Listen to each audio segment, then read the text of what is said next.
want to. All right? Everybody's looking good. We're going to start. Beautiful message today. Too late to forgive. Look at the guy, man. How does he look? He's like, he's down. Man, anybody ever felt like that? Don't worry about the forgive part. But anybody ever felt like that guy with the box? I mean, he is clean, but I mean, everybody felt, yes, me too. All right. We're going to have a beautiful, beautiful, beautiful message today. We're going to talk about King David. We're going to talk about forgiving. Forgiving. Man, that's kind of, forgiving is hard to do. We got to make sure that we do it often. It's kind of like anything else we do. If we don't do it often, we can forget how to do it. Forget about it. We don't think it's important. We're going to talk about how David remembered through all God's commandments about forgiving. And I'm talking about a lot of stuff took place. Before we get there, normally we have some upbeat music, right? Today we move. Today we're going to think. Father, I welcome in the Holy Spirit to fill the atmosphere, to fill this place. We're going to have a song that's going to play. You guys can sit and watch it. Just title it simple. Give me Jesus. Give me Jesus. You can have all of this world, just give me Jesus. Because the beautiful thing about that, if you give me Jesus, everything that I want in this world, everything that you want in this world, everything that our viewers watching online want in this world, he will give it to us. Not from a forced standpoint, but from a standpoint of freedom. It's a beautiful thing. So we're just going to have that play. If you guys want to just think on it. If you feel like staying up while this song is going on, you can. It's on you. It's pretty long. So give me Jesus.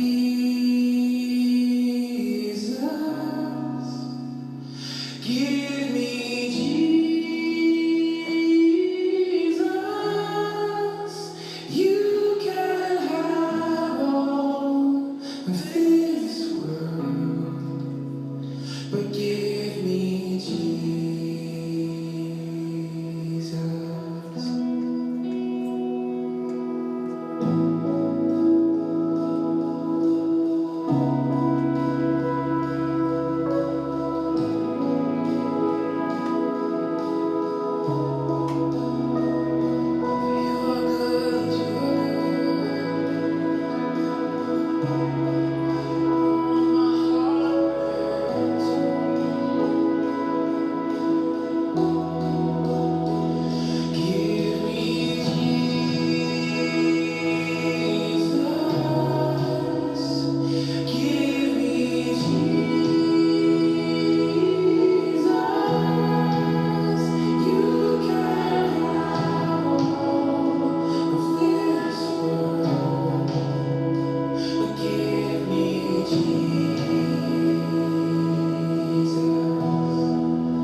yours is the love that matters. Yours is the love that changes everything. Yours is the love that matters. Take our time to think about Jesus in your life. Yours is the love that changes everything. Make it personal. It's a time of seriousness. Tomorrow's not promised to us. The things that we want, the things that we don't have.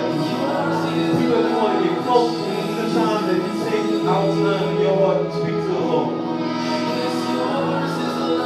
Just allow us to do things that may not be pleasing to Him does not mean that we have another opportunity to keep each other.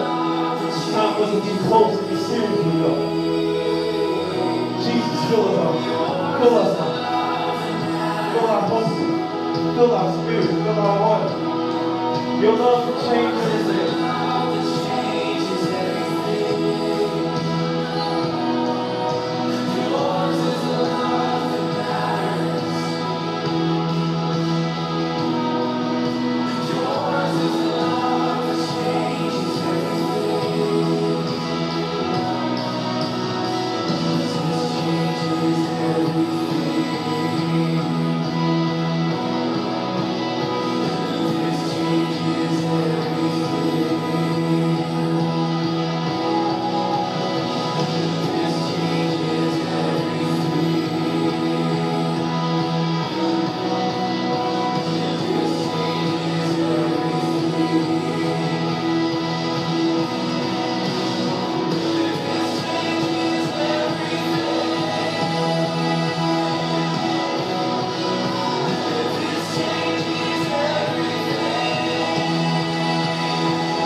Thank you, Jesus. Thank you for your spirit. Glory, hallelujah.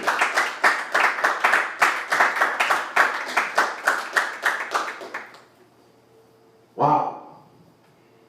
Sometimes you can say it's just wow.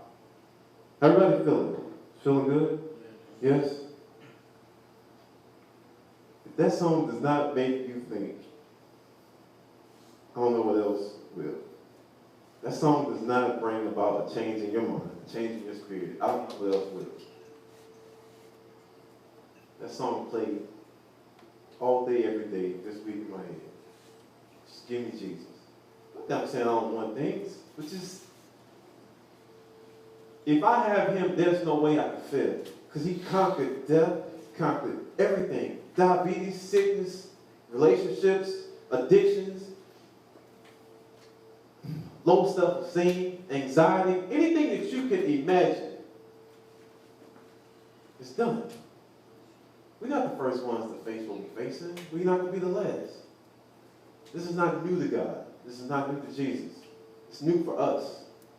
And that newness can bring about a newness, a change.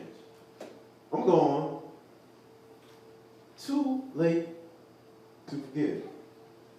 Now, as we go on this message, forgiveness is something that we have to take very seriously. Most people, when they think about forgiveness, we think, oh, we have to forgive someone else. Maybe our uncle, our aunt, sister, brother, mom, dad, somebody you work for, somebody in your past, somebody you went to school with, somebody you're currently going to school with, somebody you was dating, somebody that abused you. I can just keep going. I just say, all right, pull a plug, stop playing. Just saying all those things. But for the most part, can someone tell me who you would think would be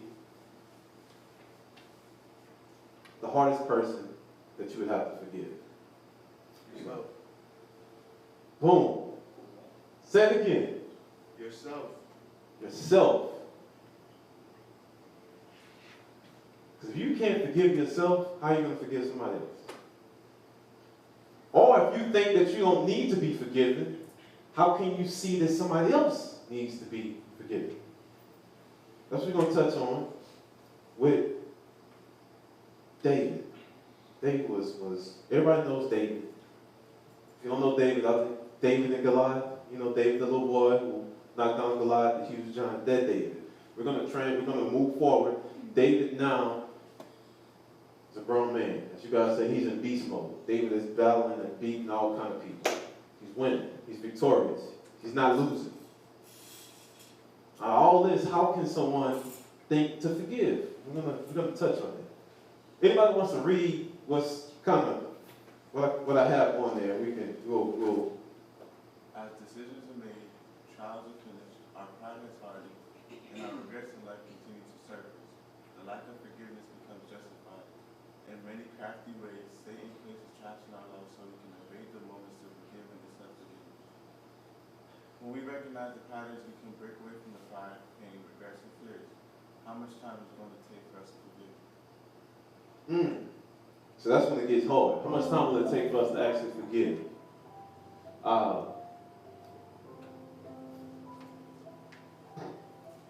read that again. How much time will it take for us to forgive? That's kind of an internal question we have to ask. Now, we all got to look at what or who we have to forgive. I can tell you now, I have a list. Oh my gosh, Lance, you got to forgive people? Dang, man, you're a pastor. Why you got to forgive? What did you just say earlier? Yourself. Forgiveness is a gift that he gave us. So if we don't use it, we're just saying, oh God, I'm good. I don't need that. Kind of like saying, I don't need comfort. I got it. Everything is under control. All I got to do is just pray and I'm good. When we say we don't need comfort, you know what we're doing? We're just saying, boom, I don't need Jesus, I don't need you. I mean, I know you hung on the cross and all, and when you did that, you rose, and when you rose, you sent the comforter, but I don't need you right now. I don't need that mic. I'm good. I can talk without the mic, Jesus. See how it works? I'm good. But what happens that we fail to realize is we get hoarse at some point. Something changes, and we need something to migrate, to echo, to give us a little bit more. Oh, I feel better. I'm able to be heard now. I can even hear myself. It's comfort. Now we're going to touch on this service, and before I go on this, I want us to, if I pull it up.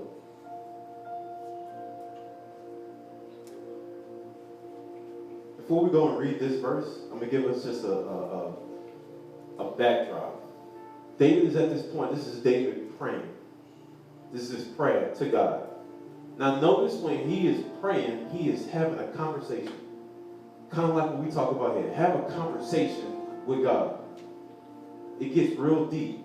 prior to this point, David's enemies, remember it's forgiveness. Most times you feel like you got to forgive your enemies. David's enemies are dead. King Saul wanted to kill David because he was, for a lot of reasons, he was embarrassed. Because King Saul didn't have the courage to stand in front of Goliath. At this time, among everything, I'm just trying to shorten the story up. Saul killed himself.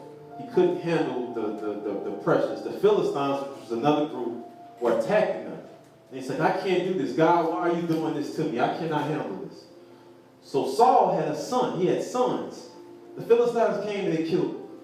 Saul, they killed his sons. Only one left was Jonathan, his son Jonathan. And the Philistines came and they killed Jonathan. At this point, there were one of the people, the caretakers, if you will, that watched over Saul. They came back and told David what happened. Now this is years ago. All this stuff has taken place. Now I'm telling you this for a reason. Because Jonathan's son is who we're going to talk about today. Now all of this took place. Now Jonathan's son is the grandson of his enemy, David's enemy, who was trying to kill him. Literally kill him. It was to the point God had David go to Saul to just tell him, back off. A lot of times Satan don't want to back off. Tell him to back off. He said, he's asleep. I want you to go to his camp, and I want you to just cut, maybe, since you got those pants, just cut a piece of the clothing off the pants. And I want you to go all the way to the mountaintop and call his name out. Tell the men to wake him up. So he went to the mountaintop. They woke him up, woke up Saul, and he was like, hey, this is David right here, the man you're trying to kill, your enemy. Look, I don't want no harm. I just cut off a piece of your pants leg. Look, leave me alone. I'm doing God's will. Back off. I could have killed you if I wanted to, but I didn't cut your throat. I cut your pants leg just to let you know God took me to you. He could have got rid of you just like that. That's the compassion of God, even in the Old Testament. Was that enough? No. It made Saul even more angry. It's okay, I'm really going to get to you. Saul could never get to David to touch him. But that was his enemy. Watch the compassion. All right. Anyone can read that verse from me? Reading from 2nd chapter of Samuel. 2 Samuel chapter 7, verse 18. Pardon. Anyone? Then King David went in and sat before the Lord and said, who am I, O Lord God, and what is my house that you have brought me this far? Wow. She's asking questions. Hey, what's going on? Talk to the Lord. Next verse is 7:19. And yet this was a small thing in your eyes, O Lord God. You have spoken also of your servant's house for a great while to come, and this is instruction for mankind. Look at it. This is instruction for mankind. Small thing in your eyes. You have spoken. That's it. That's the instruction for mankind. God speaks to us. A lot of times we promise and we tell God certain things, and we won't necessarily even do it either. You don't think he's aware of that? You don't think he knows? Just like he knew, David, I'm going to tell you to go and cut off that cloth of him, and I want you to go up just to give him a warning. Because he goes back and uses it. He tells us. He reminds us. 7:20. And one more King David said to him, for you know your servant, O Lord God. Wow. Now, David knew this because David messed up often, a lot of times. He's like, ain't no sense in me hiding now. I have to learn to forgive me to come to you to ask you for forgiveness. What more can I say to you? For you know everything. Ain't no sense in me running, ain't no sense in me hiding. I can't say something to somebody else. I already know what the deal is. 21. Because of your promise, and according to your own heart, you have brought about all this greatness to make your servant know it. Wow. Give you all this power, all this greatness, all of these armies, this palace, this kingdom. You got maid service, hand service. You got everything that you pretty much need. He didn't need to pray to God, technically. I mean, come on. I want you guys to just throw out some stuff. You guys are kind of young for the most part. For the most part, everybody in here is young. I want you guys to just throw out some stuff. Get everybody kind of. I want y'all to get sleep on. You guys throw out some stuff you want. Like those. Just throw it out. We're going to put it all right here. This nice keyboard. To graduate. To graduate. Give me some other stuff. Don't you guys be scared if the Lord said throw it out there, tell me what you want. To finish school, what? All right. Somebody else, give me something else. That's just, but you got to make it a little bit more, that's general. Just to have a whole bunch of stuff in Gucci, because that's how I know, I got the money. Okay, all right. So you may see I have it drilled down. So basically you want money too to purchase Gucci. Okay, all right. Be a professional athlete. Be a professional athlete. Audi. New car. A new car, or Audi. I like the Audis. Very nice. Nobody else gonna say nothing? I'm gonna throw me one out there then. Somebody else gonna say, I want a small, mini yacht. Just a mini yacht. Get Vinny. That's going to come in these houses. I want a small version of it. You want a big boat.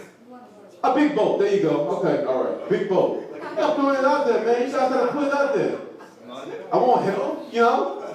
Be my wife to grow old and nice together. Will she still put up with me? My kids to have health and strength. The church to grow. Everybody I see here to be prosperous. I mean, I can keep going. Your families to be prosperous. For you guys to be real close with Jesus. Somebody throw some stuff out there. Give me something else. A dog. You want a dog? Like a little poodle. Oh, bro. I like that. But I want a big dog. But I like that. A poodle. See, he's not afraid. Good job. Oh, yeah, no war. You want no war. Okay, now this has to be personal for you. You can't control that. No, I know, but it's, you know. For you don't want to have no war, no beef with nobody else, no beefing. Oh, no, I don't got people nobody, you know. Today, we don't know what's ahead. So, Yeah, there you go. no beefing. Okay, all right. No beefing. All right, let's no beefing. That way. I just want to be able to make it to retirement and have my dreams come true. Got that one. Thank you. Just one better. Make it to retirement. Have my dreams come true. Anybody else? Come on, Melissa and Ari. Y'all got to throw something at me. I can't pick on the new ones. That's their first time. So they just, everybody say what you want to say? I want to dress John. better than Lance. You want to do I it? want to dress better than Lance. I like it. I like it. Me too. I want to dress better than Lance too. All right. Nobody else has anything else? Come on. Jonathan. Not right now? Something that you want. I just maybe live it long enough to see some grandkids. Oh, that was. That's what I'm talking about. I like that. Living long enough to see your grandkids. That's how you wait already. I like it. Right. See? Make my parents proud. Make your parents proud. Boom. Who's that? 3 wives. I like that. He lived in the Old Testament. He said 3 wives. See, he lived in the Old Testament. He get real character in the whole David thing. Wow.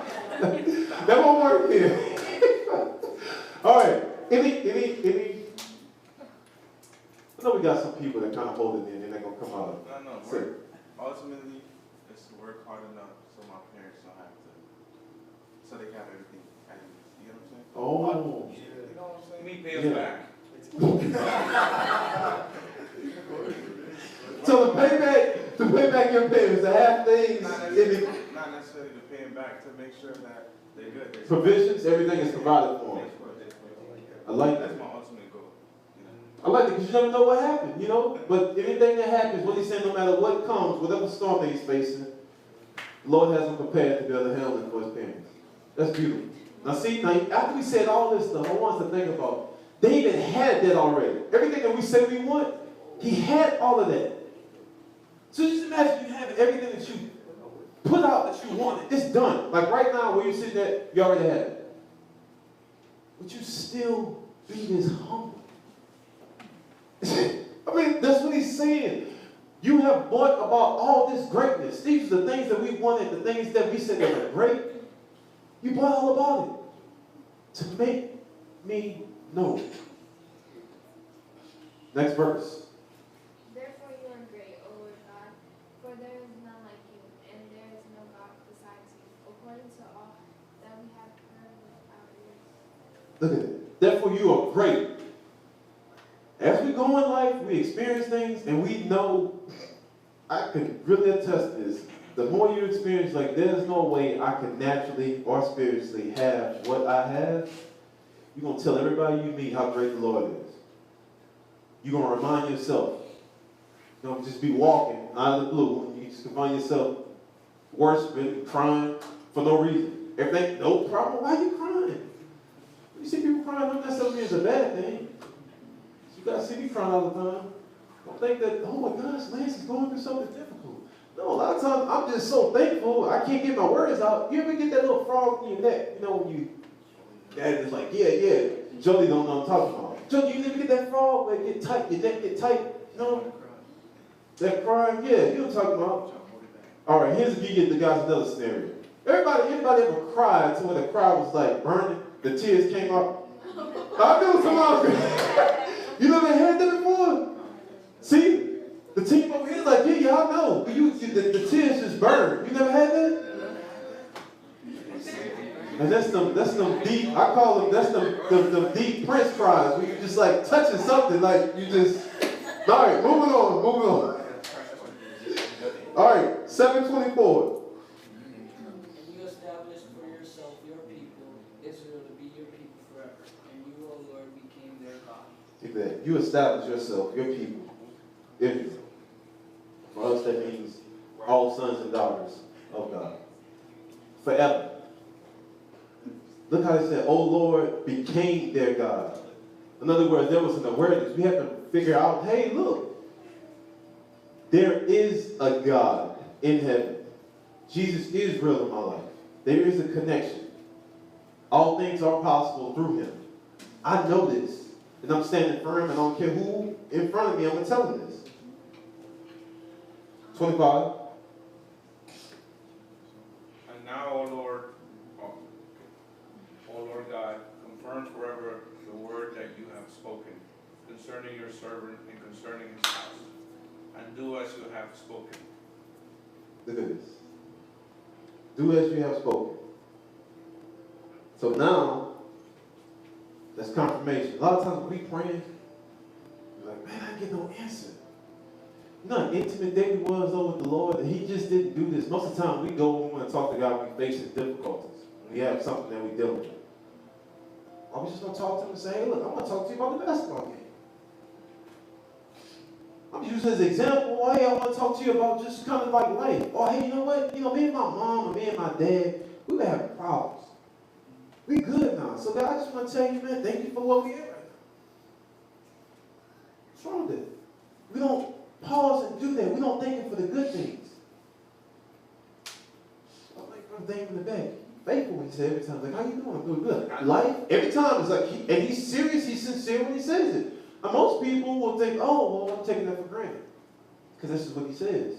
No, he's sincere. I have life, I have health, I can move. I might be hurt a little bit, but nobody's pushing me around. TJ don't have to make provisions for me yet. I'm still good. I can kind of make my own provisions. That's a blessing in itself. Next verse, 27, and we're going to go on and talk about what happens after he finishes this prayer. For, O Lord of hosts, the God of Israel have made this revelation to your servant, saying, I will build a house. Therefore a servant has found courage to pray this prayer to you. Look at this. I will build you a house. He received something. It's a revelation.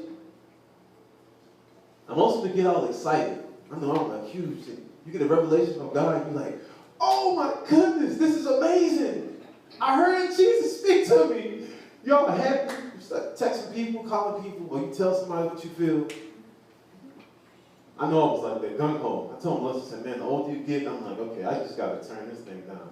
Lord, I'm not embarrassed about the revelation that you gave me, but I got to just wait and just pause a minute. Because I know when you reveal something to me, God, one thing, he doesn't lie. Don't forget that. God doesn't lie. He tells and promises any of us anything. It will happen. Well, I want everybody here. It's going to come with a price. It's going to cost us something. I didn't quite get that when I was real young. I go around like, man, God gave me this vision. You would never believe what happened. He told me about this ministry. He circled the name in the Bible, and it's like, oh, great. Everybody's like, wow, God spoke to you like that? And I'm like, yes, wow, God spoke to me like that. And then later, you get hit, and you keep getting hit, and you get kicked, and you get kicked. Satan's kicking to get us to forget about the revelation. Got to hold on to it. Now, going forward, he got all this good. Now he's about to go into battle. And I'm going to read a few verses from it. Some of these words, we may need some help, some assistance. It's okay. I do my best to help you. Now we're going to call a theologian to come in and dissect these words for us. All right? But know that at this point, he has courage. David is about to go knock down some heads. Anybody that's going against God, he's standing up. And God gave him all the power. You're going to see, there's no way that this man should be able to take on all these people the way he's going. Now remember, the message, too late to forgive. Remember, Saul is dead, that's his enemy. All his sons are dead. They were his enemy too. The whole household of King Saul, the whole kingdom was against David. They pretty much all gone. All right, next verse. 2:8. 2:8:1. After this, David defeated the Philistines and Subdue. subdued them, and David took Methagama. out of the hand of the Philistines. So took Methagama out of the hands of the Philistines. Now, the Philistines were the ones that killed who? King Saul and his sons and everybody else. They were going against Israel. Right? To go against God, basically. Next verse, which is 2:8:2. And he defeated Moab, and he measured them with a line, making them lie down on the ground. Talking about David, made them lie on the ground. 2 lines he measured to put them to death, and 1 full line to be spared. And the Moabites became servants to David and brought tribute. We're going to read as he conquered all these lands, all these people. I'm talking about soldiers, great armies. He brings them to God to pay tribute. If they had wealth, he take all their wealth, he takes a portion of it, he blesses it to God. That's what he does. Now, next. 8:3. David also defeated Had a Dazar, Hadadezar, the son of Rehob. King of Zobah, Yep. as he went to restore his power at the river Euphrates. Euphrates. And we're just going in, we're just going to kind of read how he just took care of all this stuff. Look at this. Next verse, anyone.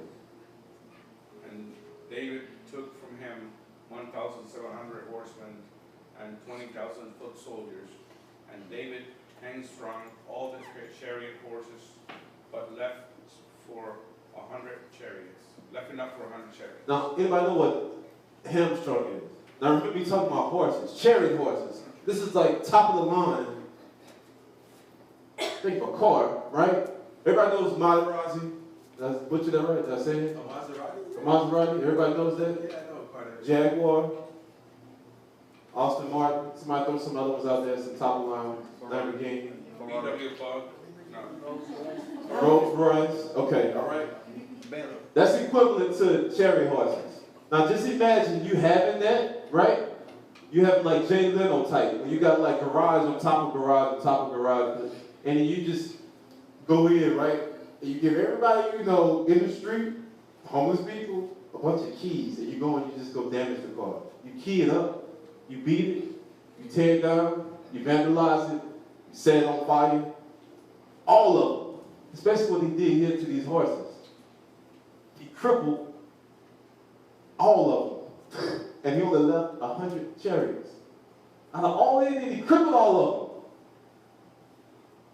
Talk about beast mode. David said, I'm taking care, knock all of them down. He only kept enough for 100. We're going to keep going. Now, I didn't go through all of this chapter. All the chapter to show you all the people he was going to just knock them down like pins. Now remember the message, forgiveness. Now just think, he's doing all of this. How can David forgive? Why would you need to forgive? Think about that. If you had all those cars you guys just named, I wouldn't have vandalized. I would have, look, man, just keep them in place. Just take the keys. Give me the access to the garage. I just want to have a Maserati. I can pick any day I want to. Any corner. He could have kept these horses. Anyone, next verse. And when the Syrians of Damascus came to help Hadadezar. Yep. king of Sabah, David struck down 22,000 men of the Syrians. Wow. They was calling troops. Hey man, look, come help me out. They just took, vandalized all my stuff. Send your cars down, your Hummers, your Humvees, everything. Just come help me out. I'm send 22,000 up. He struck all of them down. 22,000. That's men. 22,000 struck all of them down.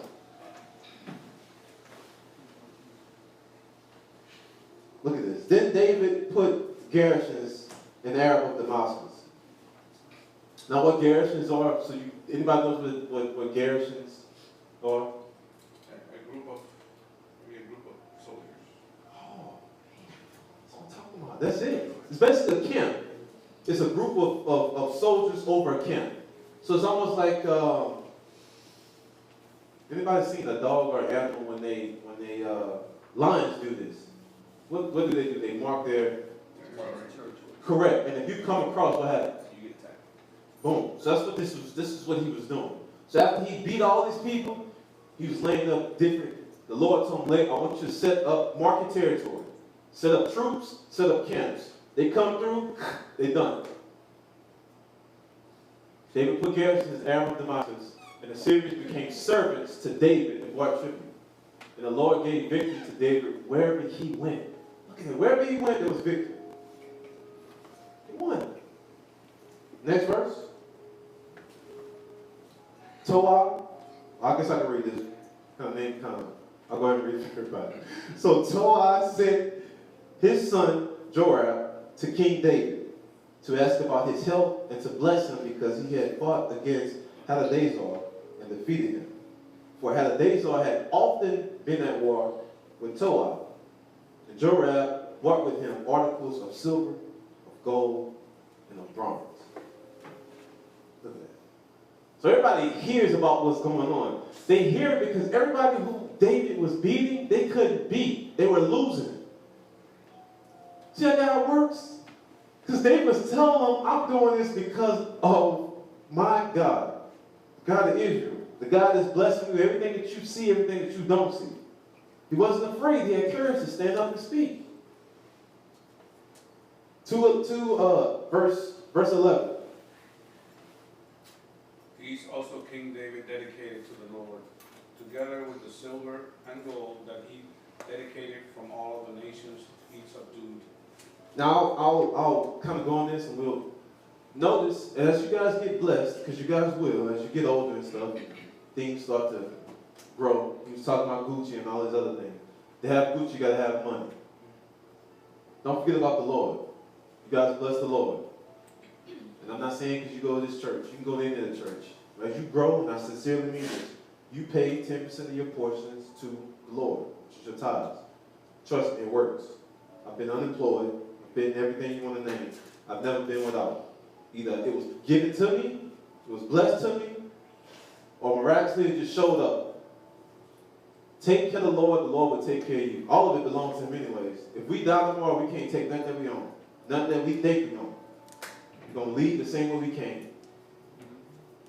That's how it works.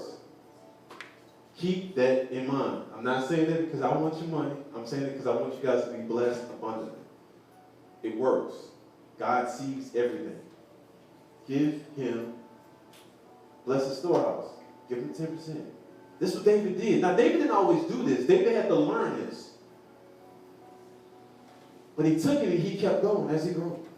All right, next verse. David reigned over all Israel, and David administered justice and equity to all people. All right, so that's the last verse we're going to go over. We're going to read the last few verses, and we're going to talk about the core part of this message, forgiveness. But I had to give the precursor, if you will. Because that's it. All this that we name, anybody, does he need to show mercy? Does David need to show mercy? Somebody talk to me now. Don't be afraid. No. No? Why does he not need to show mercy? Because he was sent. Because what? Talk up loud. I'm sorry, because he was sent to, that was what he was sent to do, right? He was sent by God to do all this. Exactly. So, like, you know, Correct. well, land, he didn't have to show mercy if he wanted to, but he chose to so that they can learn about God. That's one. Somebody else talk to me too. Anybody else got anything else they think? He was doing the Lord's work and going by what the Lord told him. Mercy will come up later. You think he knew that? I think so. I think he just showed mercy based on his own understanding. Oh, say it again. You two are on the same. Say it again. I think he showed mercy based off his own understanding. Oh, I gotta run. All right, say it again, Seth, say it again. He showed mercy based off his own understanding. He showed mercy based off his own understanding. What did we say at the beginning about forgiveness? Who do you have to be? Who's the hardest person you have to forgive? Boom! Seth, say it again. He said he showed mercy based off his own understanding. He showed mercy based off his own understanding. That's my rewind button. What did we say? Reverse? Oh, should we go back? Okay. All right. What did we say at the beginning? Who is the hardest person that you have to forgive? Yourself. I'm not clicking. You not clicking? Okay. All right. I was about to go back. It's not clicking? Seth, say it one more time, Seth. Give him the mic. Give him the mic and say, maybe I didn't hear you. Say it a little bit louder. He showed mercy. He showed mercy based off his own understanding. He showed mercy based off his own understanding. TJ is still not clicking, so I'm going to help bridge that gap. If you never forgave yourself, how can you forgive somebody else? You wouldn't understand. Boom! That's it, exactly. You wouldn't understand. See the importance of forgiveness? That's it. Now we'll be like, oh, it's clicking. It's clicking. Yes, it's clicking. Man. Woo! All right, you got to stick with me. All right. Now we're going to read verses from chapter 9. This is going to be pretty much the tail end of the message. And look what David said at this point. He don't want to read it out. David said, "Is there still anyone left of the house of Saul, that I may show him kindness for Jonathan's sake?" Now we talked about who is Jonathan. King Saul's son. Not the grandson. Jonathan is the who? Okay. Anybody, somebody's about to say it. Saul, King Saul, who is Jonathan? The son of King Saul. That's what she said? Okay, she said it low, I didn't hear. All right. The son of King Saul. All right, everybody pay attention. Because if you don't need to forgive anybody, something wrong, in my opinion. Either you think that you're perfect, or everybody else around you is either perfect, you just ignore everybody else. I don't see you guys being like that. 17th chapter of Luke 3:4 illustrates this best. Based on what he said. He's looking, he is searching. David searches like, is there anybody else left? Jesus was basically giving instructions and he said, pay attention to yourselves. If your brother sins, rebuke him. And if he repents, forgive him. And if he sins against you 7 times in one day, and turns to you 7 times, saying, I repent, you must forgive him. Does that make sense? She just said, yeah, that makes sense. That does, CJ? I like it. That's challenging, but that's his instruction. You must forgive him. What if we promise God something 7 times one day? God, I'm not going to do that anymore. I'm just get me out of this situation. Man, I'm just having all these flashbacks when I was younger. I used to be in so many situations, and like my heart beating fast. Lord, I don't need my mom, my dad to find out about this. You can get me out of this situation. I promise. I promise. I promise. Thinking back there, shaking his head. All right, let me give you guys this personal story. Everybody pay attention, make you laugh real quick. I'm going to go ahead and move on. Hopefully well, you know what? He watched the service, so this is what it is. He's probably going to laugh right now. Sharon, I tell you, I run for my father all the time. This will be one of the times he comes and he visits Ava for her birthday next month. You guys see me running from him?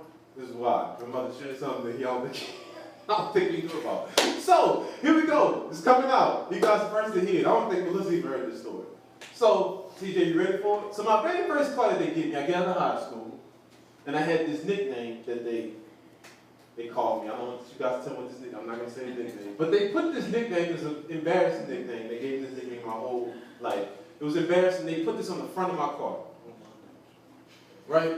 High school, when you get out of high school, they put this right in front of my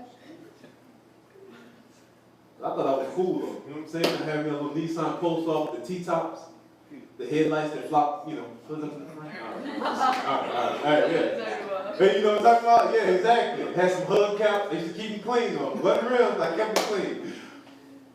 So, I worked at a department store, and we normally close late sometimes. So, I told my parents, hey, we're going to be working late. Real late. Like, real late. That night. So, I won't be coming home. I'm going to be coming home late.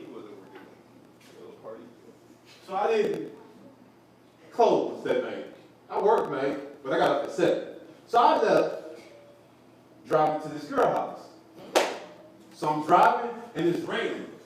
And the whole time I'm driving, I'm like, man, you ain't get that nervous feeling like, man, I know I'm not supposed to be doing this. I'm all right, though. I got a car. I'm good. I'm going. Adrenaline pump. I know I'm not supposed to be doing it, but I'm just going. I'm going. I'm driving, and while I was going, this girl stayed. See, you guys live in nice neighborhoods. This girl comes to stay in the hood. So I had a little ghetto chick, if you want to call it. Stay in the hood. So I'm driving in, and it's raining bad. And I wasn't paying attention. That's when you guys see the tech, that's when they had the Nokia flip at the time, and I was trying to like let her know that I was kind of on my way. At that time, I grabbed my phone, and the Nokia had the antenna, so you guys know about this. So I did antenna. So I'm driving, and I said on my way, and this time when I looked up, man, this dude had stopped, and I didn't see him stop in the rain, so when I hit my brakes, I like slammed on him. And I stopped enough, but it was raining, so I kind of skied. I'm like, no, Lord, no. And just imagine, like, slow motion is going like, no. Boom, he hit the back of. I'm like, oh, that's not doing the car. I'm like, oh, first thing I think about pants. Oh, I'm like, oh, man, I'm dead. So the guy gets out. I'm like, Lord, just help me. Get me out of this situation. I'm like, I won't do it. I'm done. The guy gets out of the car. And I'm nervous, I'm like, man, I know the front of it's messed up. I gotta call insurance, I gotta call them, they're gonna say what you're doing. You know, all this is playing through your head. He gets out, the guy has beer in his hand. So I'm like, man, so now I'm not nervous. I'm like, man, is this dude gonna get out? And I remind you, I'm in the hood. They ain't no hood that can send me. You guys think it's the hood that can send me. They ain't no hood that can send me. I'm in the hood. These dudes get out the car, look at me, and I'm like real nervous, cause I'm in unknown territory. I just ran to the back of this dude car, you know. He gets out, yo, what's up, what's good, man? I said, now I can't get that yet. I can't talk. I'm like, look, I'm sorry. I'm like a little kid. I'm sorry. Hey, yo, homie, let's go over here. So he's like, let's pull to this gas station. Man, I'm so scared. I didn't know the car. I couldn't call nobody because I wasn't supposed to be there anyway. He gets out and say, yo, homie, man. He said, look, we good. I'm full right now because he was drunk. He said, we're good, homie. So I'm full right now. He said, you just go ahead and say, what you out here for anyways? And I was like, well, you know, I was going to check, and then I'm like, should I say who the girl is? Because what if something, I said, look, I'm coming to see a friend. I said, but you know what, it's getting kind of late. I think I'm just going to go home. And sure enough, that's what ended up happening. I'm like, man, I'm scared this is done. I called her and said, look, we're going to connect another time. Then, Lord, look, I get it. I'm done. So I drove home. And I ran through nothing next morning. I was like, I thought you had to work late. Yeah, they let us go a little early, so I was able to get home on time. So I'm saying this story. Yeah, you're being scared. I'm saying this to say, hey, look, I'm human too. I understand you guys have situations. But don't be promising stuff to say, hey, let me get out. Because I told Lord, get me out of this situation. I promise I won't do it again. Not like that. A different different way. A different way, right? A different way. Yeah, it was a different way. I will say this though, God has compassion, but don't take God's compassion for weakness. Because he has a wrath too, and he'll strike them. And I do know that personally. Because when he does come, you talk about that thunderous voice, it's like, does it get thunderous? Yeah, it does. If he tells you this is it, you got one more time, don't make no promises at that point. Just start living and serve Christ the best way you know how. Because the time is up. So, I'm sitting at the lab. I'm glad that's over and I'm done. I do not want to go back and do any of that stuff again. All right, so I just want to make you guys laugh and think about it. It's like, oh man. Sharon, you heard that, right? So if you see me running, when he come and I'm knocking on the door, you guys heard me, let me in the house so I can lock the door because I'm running from him because he didn't know about that. And the front, here's the thing how you do. The front, they put the nickname on the front, but they put a plastic cover on it. So that was damaged. So this is where he gonna start laughing. And I had a story for them. Like, so my car had no damage, but that thing was cracked. And I get home the next morning, he said, what happened? I said, oh man, I'm driving on the back roads. And I said, they had this big old rock came and hit the front of the, Joey's shaking their head like, man, he came up with lies on top of lies. I told you guys I wasn't perfect. If God can call me, he can call anybody. I'm just telling you. I said, no, a rock came and it hit, and it just hit the front of the, and kind of smacked. Now you see this, I don't know if they believed it or not, but they didn't go in front of them. You just saw this, it was an impact. There ain't no way. This had to be a boulder if it could be a rock. Nevertheless, I got out of it. But that was the story that I told. To this day, he's probably like, man, you ain't never, I'm going to run. That's all I'm going to say, I'm going to run. All right, next verse, 9:2. Now there was a Zion is his name. Go ahead, sorry. Now there was a servant of the house of Saul whose name was Ziba, Zion. and they called him to David. And the king to him, and the kid said to him, are you Ziba? And he said, I am your servant. Now see, when he spoke to people, people were kind of like, yeah, I'm your servant. I'm your servant, David. What do you need? You got to remember, he killed him. He can, like if he wanted to just, he had a permission, he just let you go. I'm your servant. Now remember, he's asking this question, hey, is there anybody else around from Saul household? Look what the king said.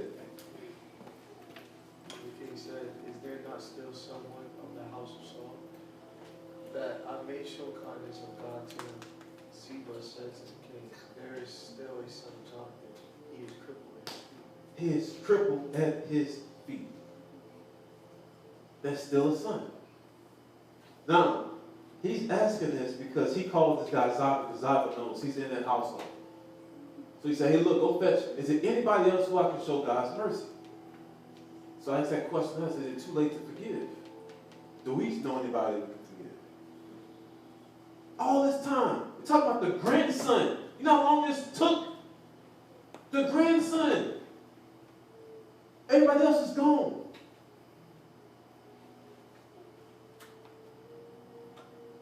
Now it says here, crippled at his feet. Now I'll talk about this how did he get crippled so you guys know. When the Philistines were going when they were attacking, there were housemaids, right? The housemaids saw him kill John, kill the father, and they got scared. They were like, hey, we gotta pack up our stuff and leave. So when they was packing their stuff and they was running out leaving, the nurse was scared, panicking, and she fell in an abrupt way and dropped. He was a baby. I think he was maybe 12 months old, maybe 2. And he fell, but the way he fell, it lamed his feet. It crippled his feet. They were disabled. And he grew up. He never had them fixed. So he grew up with disabled feet from the accident that occurred from the Philistines attacking the camp.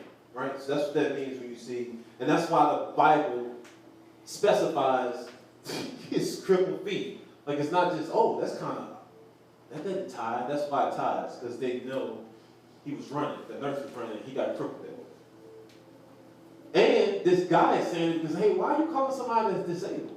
You're a king. Why would you want to be associated with somebody that's low? You're a king. You have housemaids, you have servants. Like Anthony mentioned earlier, you got wives, not just one, but you got wives, you got kids, you got grandkids, you got money, you got everything. Why are you worrying about somebody that's crippled? That don't make sense. He's curious now. Now his name is kind of interesting. His name is Mo. Make sure I don't butcher it. When I see it, I can pronounce it. I don't know the last portion of it is Seth. You'll see it when you see it. Seth. That's it. Seth is his name. That's the grandson's name. Everybody say Seth. Seth. Okay, I know it's kind of hard. All right. The king said to him, "Where is he?"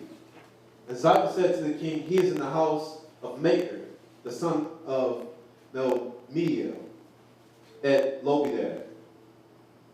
That's where he's at. So next verse is 9 and 5. We're wrapping up. The King David Uh-huh. said, and brought him from the house of Maker. the son of Amamiel. Huh? Amamiel. Amamiel Yeah, at Lo-Debar. there you go. Amamiel. Okay. And that's, see the name? Whoa.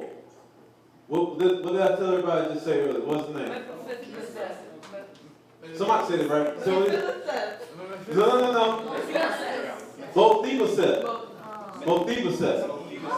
Mephibosheth. That's it.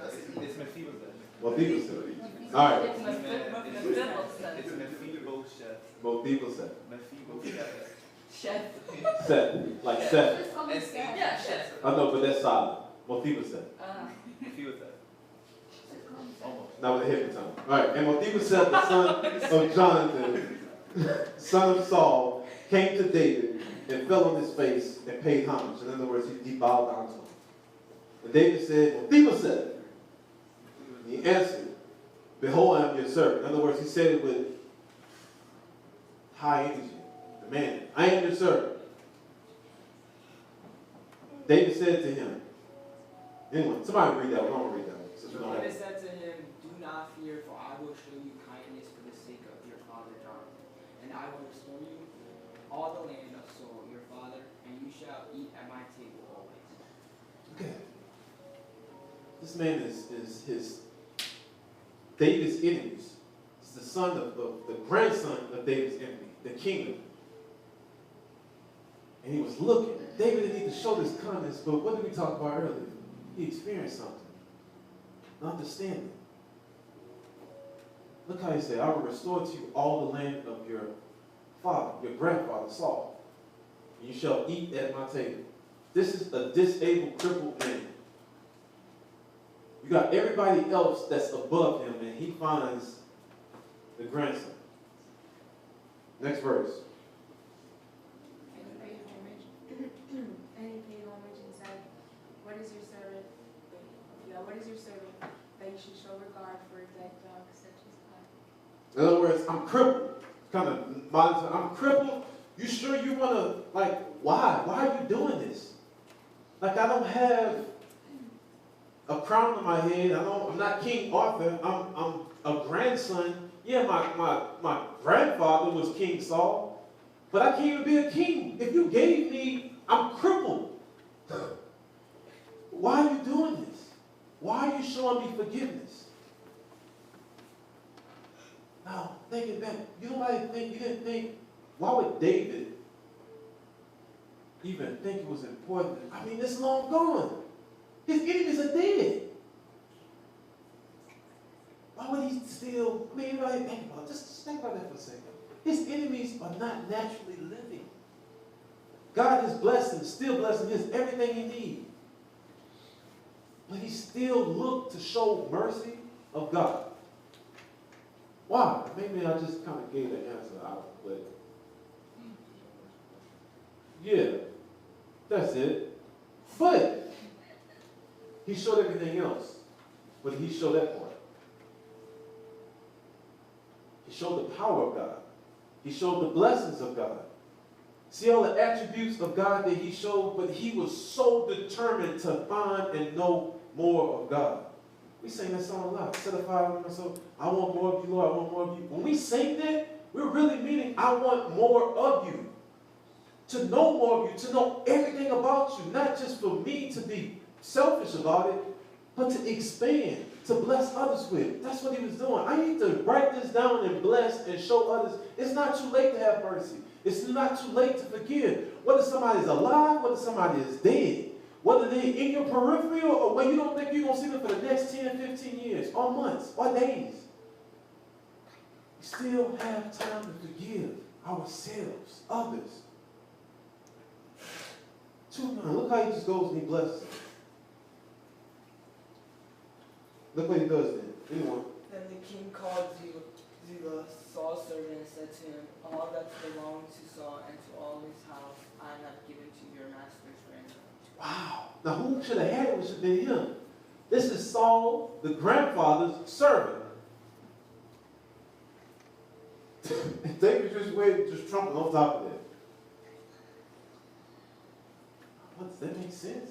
And if it should have been the servant, watch how many kids the servant actually has. 2, 9, 10. You and your sons and your servants shall till the land for him, and shall bring in the produce, that your master's grandson may have bread to eat. But Mephibosheth, your master's grandson shall always eat at my table. Now Sebab had 15 sons and 20 servants. Look at it. 15 sons and 20 servants. All the people, none of the people, they all have to now go to a crippled man to do it. Because he blessed them. Mephibosheth. That's his name. Everybody's going to remember that. Until this day, we're going to leave and be hugging everybody in the service. Mephibosheth.